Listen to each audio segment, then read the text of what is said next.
my next guest. He's had a bit of a big week, haven't you, Vincent? Yeah, it has been a really great week, and I am really, really happy with how the week has been.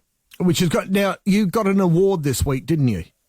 Yeah, I got a recognition as a distinguished individual in the field of research and academia. And I think as someone who wasn't born here and didn't grow up in Australia, to come to Australia and be recognized for my contribution in the field of science by Australian government is very humbling. I'm very proud because... As you should be. Thank you. This is basically the culmination of years and years of hard work, and I'm very happy that I can use what I know in this case, my scientific invention and breakthrough to help people. Because at the end of the day, that was the reason why I wanted to be a scientist, to use what I know to help people, to make people's life happier and healthier. Which is good, and you should be very proud of that, as I know you are, and I was so pleased to actually see that, you know, when you announced it. What's the temperature there today, where you are? The temperature here is hitting 32, but I think the highest temperature today, according to my Apple Watch, can reach up to 34 degrees. So I really think it's very timely for us to talk about the risk and danger of heat stroke, because a lot of people probably don't think that extreme heat or the heat wave can affect your health and of yourself and your family. But I really do think that we have to talk about it, because it's very important to make sure that you don't get sick when the temperature goes up. Yeah, I mean, this week in Adelaide, we're going to have tomorrow's 31, Monday's 35, Tuesday 35, Wednesday 40, and Thursday 41, and Friday 38. And, you know, you said in your notes that you sent me that heat waves have caused more deaths in Australia than any other disaster. I mean, that's a fact that people just don't realise.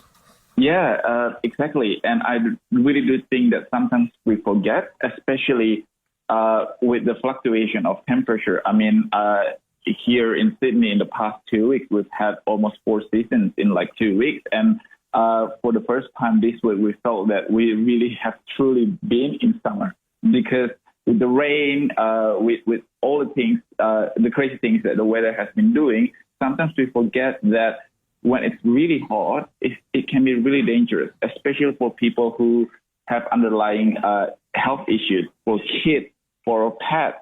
Sometimes when we take our dog out for a walk, we sometimes forget that the pavement can be really hot for their paws. So this is something that I think we all need a little bit of a reminder, because the last thing that you want on the hot day is to feel sick. And very good point about dogs. You should never ever walk dogs when it's too hot. Never. Yeah. I read somewhere that to test whether the pavement or the street or the ground is too hot for dogs or not, you should put your bare hand, and then if you cannot hold it for more than 5 seconds, it is definitely too hot for our furry friends. Yeah. Yep. Just common sense. Exactly. I think that's really important a tool that we can employ whenever, in a lot of cases, but also in the case of heat stroke, because like the question that you asked me just now, what's the temperature over here? I think it's really important that we utilize our gadgets, our smartphones, our smartwatch to plan ahead. Obviously, I think you need to understand that by knowing ahead what the temperature is going to be like, it is going to help you to manage your day. Say, for example, how the type of clothing that you're wearing, making sure that you're bringing a bottle of water with you, because hydration is key, especially when it's really hot. And, we should mention too about slip, slop, slap, as well. Put some sunscreen on people.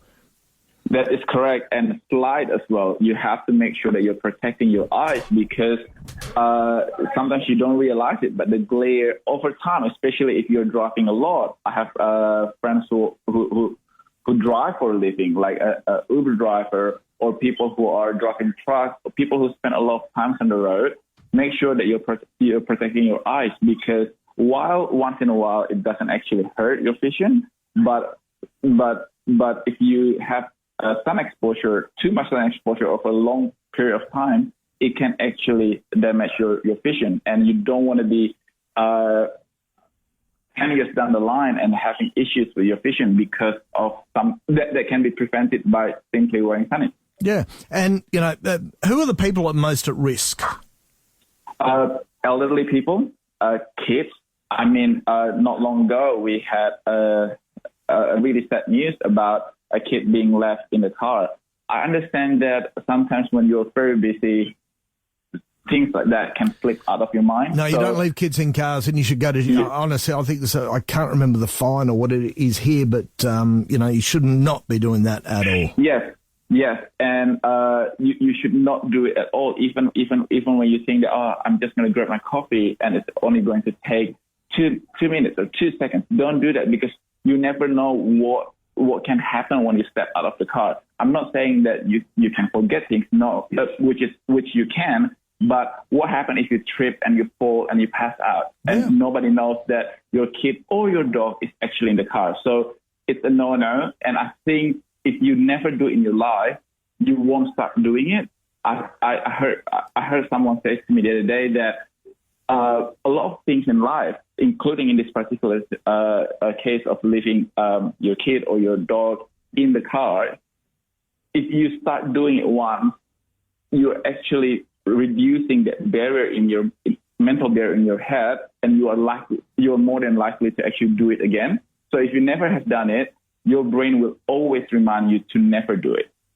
Yeah, it's just I just think it's disgraceful, and that if you go along and do this sort of thing, it's heat stroke.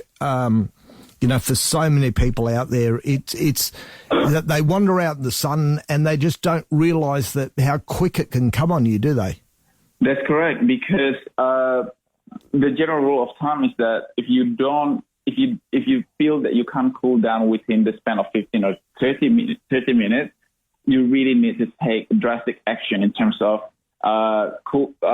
removing excess clothing, take a cold shower. And if your body temperature is not responding to all of those things that I just mentioned, you really do need to seek medical attention. And in some cases, call 000, because if left untreated, it can be fatal. And like you said, Richard, it can escalate very quickly.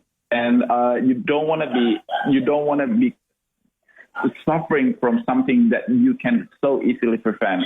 And this is the reason why we need a reminder, because it can escalate very quickly, and unfortunately, not enough of us talking about it, not enough of us taking it seriously. And if you see somebody who's obviously in trouble, they're some of the signs. Just give us some of the signs that somebody is in trouble. Rashes, sometimes it appears on their face, like red face, or around their neck. Increased heart rate, or when people are panting with no apparent reason. So obviously, if you see someone's running and they're panting, yes, sure. But when someone's just sitting down and suddenly become quiet and panting and puffing, I really do think that's one of the early signs that you can look out for, especially if you have kids, if you have elderly at home, or when you go out and you see people who suddenly sit down and unresponsive to the environment, sweating heavily. These are some of the signs that can indicate that someone is overheating and their body cannot regulate their temperature. And make sure that you help them. At the very least, ask them if they're okay. Sometimes if being intervened early, they can actually get. Their body can be responsive and regulate their body temperature quite easily. But if it's 30 minutes and then they're still not well, please do seek emergency medical attention. All sensible, especially in this time, where we've got so much, it is quite hot out there, and we see public events. I mean, we've got the Fringe here in Adelaide. It's going to be warm for a lot of those days. We've got St John's ambulance, here. And if you see somebody in trouble, people, there's nothing wrong with going up to somebody going, are you okay? There's nothing wrong with that. That is a very simple question. The worst that you can get is some, strange look. But I really do think that people won't react like that. I really do think that asking this very simple question can save lives. Like, we're getting really good with the Are You OK Day, which is something that is really good for our mental health awareness. But you don't have only to do. You don't only do that on that day. You can do it every day, and not only for mental health. It's for everything. If you see something, say something. If you see someone that you think may be in trouble, ask them if they need any help. Yep. Yeah, you're just being a good person, and that's what it's all about to me. Exactly. And I think if you are doing that, perhaps other people can be inspired and doing that too. And before you know it, this world will be a better place. Yep. No, it's all about helping people sometimes for me. Vincent, where can we find out more about you?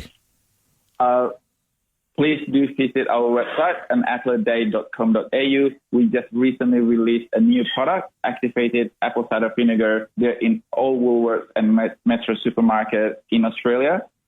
Please do go and find out and see if this actually can help improve the health of yourself and your family. Because when you are supporting us, you're not only supporting our business, you're supporting your health, and you're also supporting Australian apple farmers.